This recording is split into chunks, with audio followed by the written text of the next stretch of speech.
হারুন আঙ্কেলের সাথে দেখা করার পর থেকে জীবনটা তছনছ হয়ে গেল। এই যে তুমিও ধরা খাইলা, আমিও ধরা খাইলাম।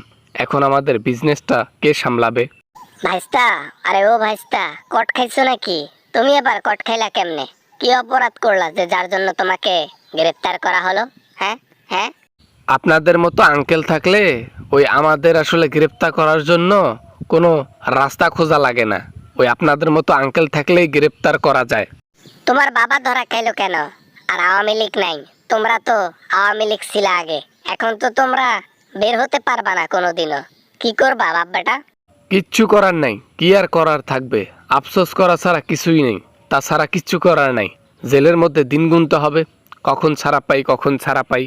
এত এত ভালো কাজ করলা বাংলাদেশের মানুষের জন্য, অথচ বাংলাদেশের মানুষ আজকে তোমার পাশে নাই। তাহলে কার জন্য ভালো কাজ করলা? আগেই তোমাকে বলছি আমি। ভালো করাটা আসলে বংশনীয় একটা ব্যাপার থাকে। আমি ভালো করেছি আমার মন থেকে, মানুষের জন্য। মানুষ আমার পাশে নাই, তাতে আমার কোনো দুঃখ নাই, বুঝছো? না, আমি বুঝি না তোমার মতো ভালো ছেলেকে কেন ধরা হলো।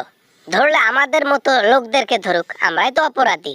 আমাদেরকে ধরে নিয়ে যাক, সেটা তো করে নেই। একটা কথা আছে না, ময়মুরব্বী বলে কিন্তু, যে ভালো মানুষ বাঁচে কম আর খারাপ মানুষ বাঁচে বেশি দিন। আমাদের বেলা ওই রকম হয়েছে কিছুটা।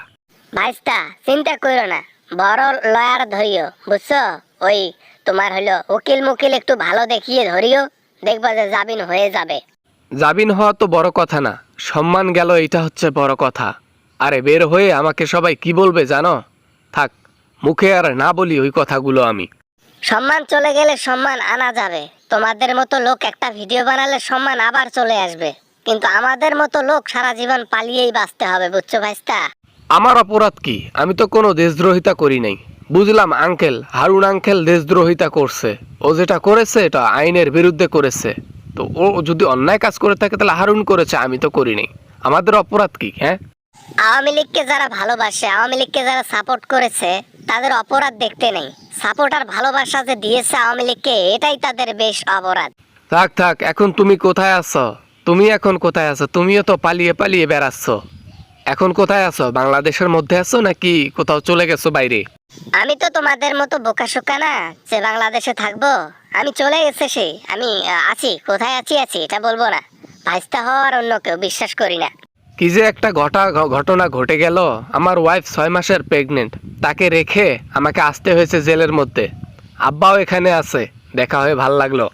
নিজের খেয়াল রাখো বাবা, নিজের খেয়াল রাখো, তোমার বাবারও খেয়াল রাখো। হ্যাঁ, ওই ওখানে তো ভালো খাবার মন্দ পাবা না, ঘুমানোর ভালো জায়গা পাবা না, একটু সেটেল করে রাখিও। ঠিক আছে, সমস্যা নাই। আমরা তো জানি আমরা অপরাধী নই, তাহলে আল্লাহ তাআলা আমাদের পাশে অবশ্যই আছে। তাই বলি কি, জামিন হব ইনশাআল্লাহ। হ্যাঁ ভাইস্তা, ঠিক আছে, ভালো থাকো। ঠিক আছে, ওকে ওকে।